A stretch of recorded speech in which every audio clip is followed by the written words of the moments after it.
Woodcraft, helping you make woodwork.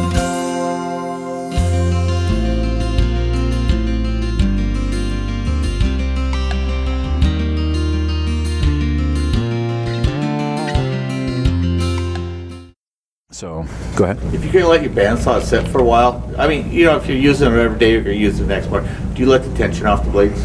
If it's going to sit for 6 months in storage or something, maybe.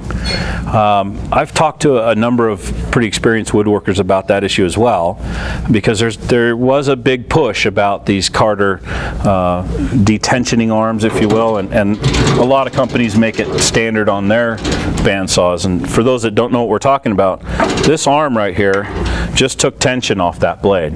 I just lowered that upper wheel by moving this arm to its lower position. I can take even more pressure off it by dropping it all the way down here. And now I got a really loose blade here. So I don't know if you're watching this handle, which is connected to the wheel, but see it going up? And then that's full tension for cutting. The idea here was that you would lessen the wear and tear on the tire, on the bearings, and everything involved that, you know, deals with the tension if you're not going to use it for a while. I'm of the attitude, I use my bandsaw enough to not do that. The other thing is that if you were to walk up to a bandsaw that was detensioned for 4 months, let's say, and you just walked up, tensioned it, kicked the button, and went to work, that blade is not ready for that yet, if you will. It has a bit of a stretch to the steel, and that was only accomplished by some heat and some use and being stretched that long. So I would think that you'd probably come up with some kind of a startup procedure, you know, where you would tension it and then maybe make some trivial cuts to kind of get the heat up, get the stretch going, and then double check your tension. I just leave mine tensioned all the time. I've never had any trouble. I've never worn out bearings or, you know, prematurely worn out tires or anything, but I'm sure there's many that would argue that point. Personally, no, I do not detension my bandsaw, and I have a lever like this on it. So I like to be able to just walk up, turn the switch, and use it, and have it be just as well performing as it was last time I used it. Okay?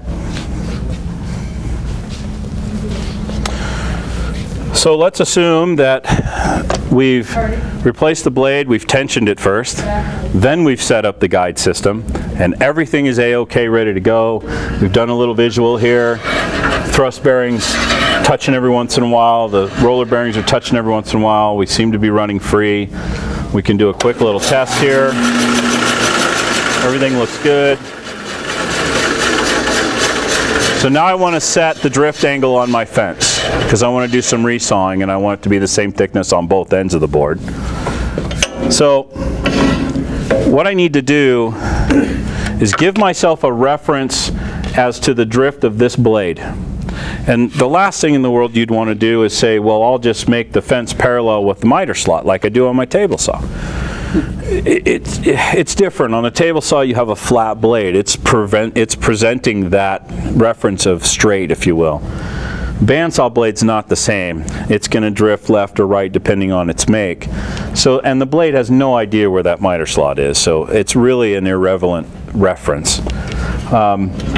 What you need to do is try to establish the drift of the blade so that you can set the fence to it.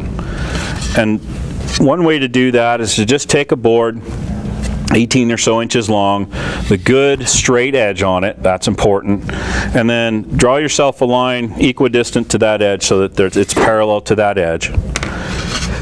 And then what you want to do is turn on the bandsaw and start making the cut and make whatever adjustments to the board you need to do to make the bandsaw blade follow that line you've drawn. When you're comfortable that you've got it pretty much going straight, and without any turning or anything, you can say that if I kept going, it would cut right on that line all the way to the end of the board.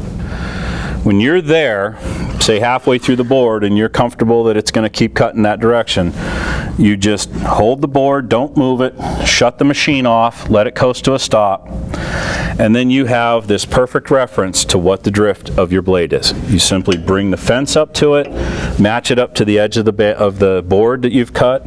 In this case, you could loosen these 4 screws and it will allow slop in the fence in reference to the guide arm here. so that we could just match that right up to the edge of the board, tighten these up, we're done. It's that simple. So I'll demonstrate here real quick.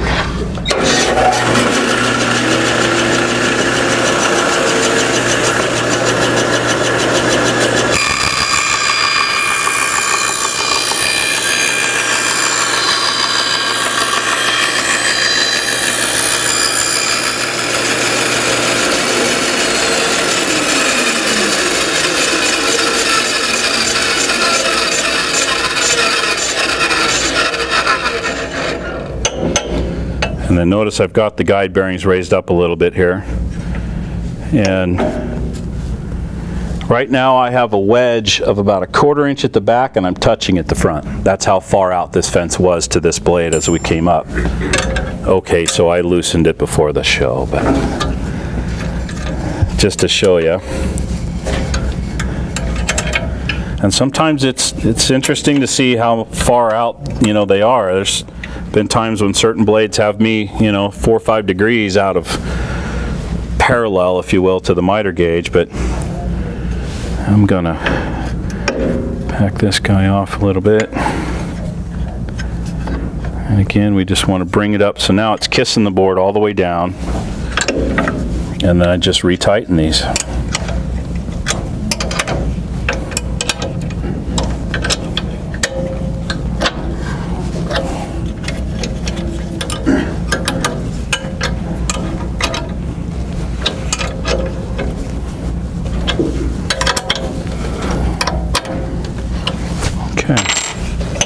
So that should be it there. And to test it,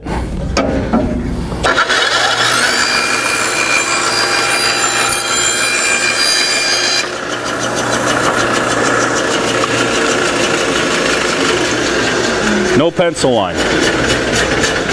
So I drove right down the middle of that pencil line before I adjusted it and after. It stayed right on the line. So we can kind of test that a little bit by making it do some resawing. I got a question then. Go ahead. Did you then maybe make a sample for each of your blades? It's possible. Or is that here you're kind of wasting your time? I think so. Okay. Because you have to go through that. And I've noticed it change, although slightly, over time of the life of the blade. I think just because you're starting to wear those edges down, you know, as you go along. So. Do you have to do that every time you change the blade? You do, yeah.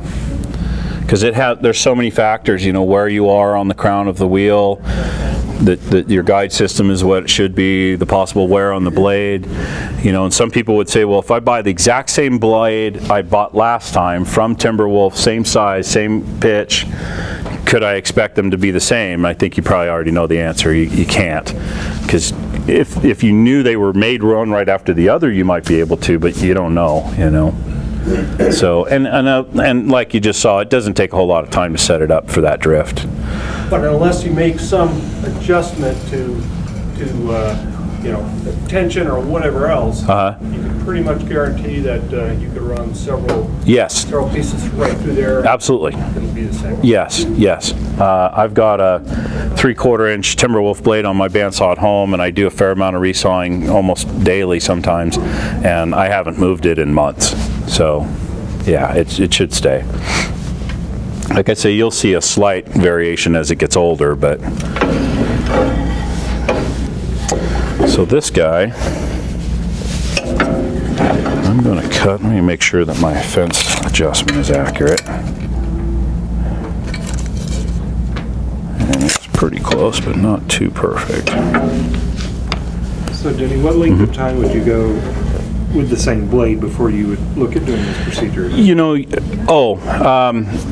it's kind of evidence-based, you know. If you start noticing it's not cutting straight, the blade will, you know, if this was all out of whack, say the fence was all out of whack, you could set it to your dimension, take your board and start running it.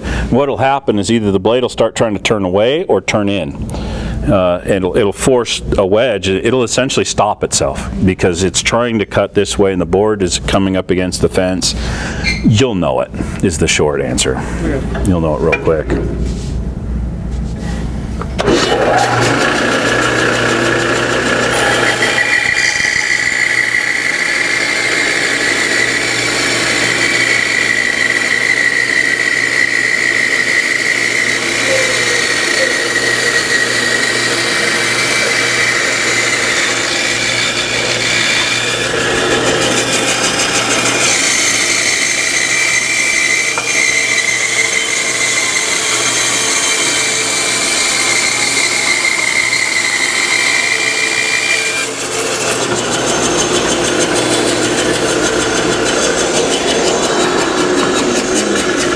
So if it's adjusted right, it should be that easy.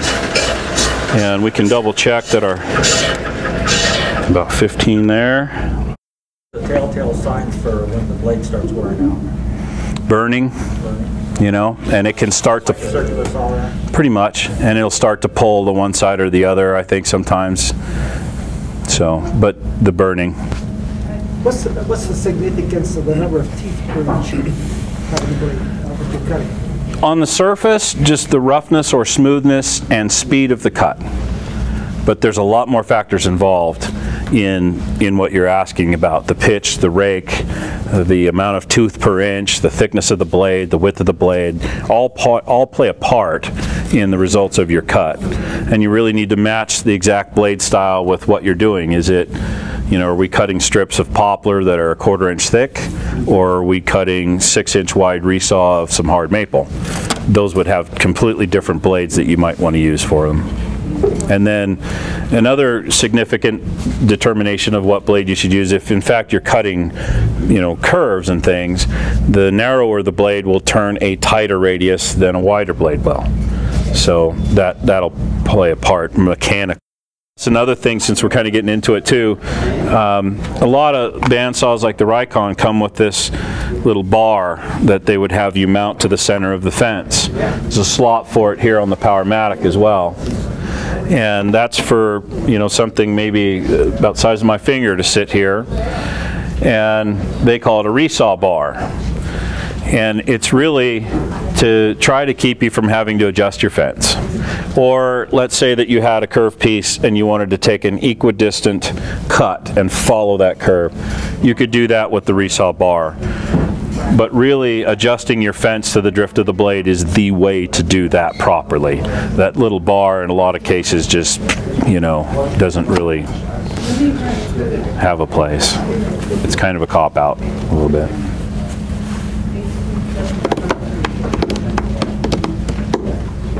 Nothing more? Thank you all for coming. Appreciate it. Really appreciate it.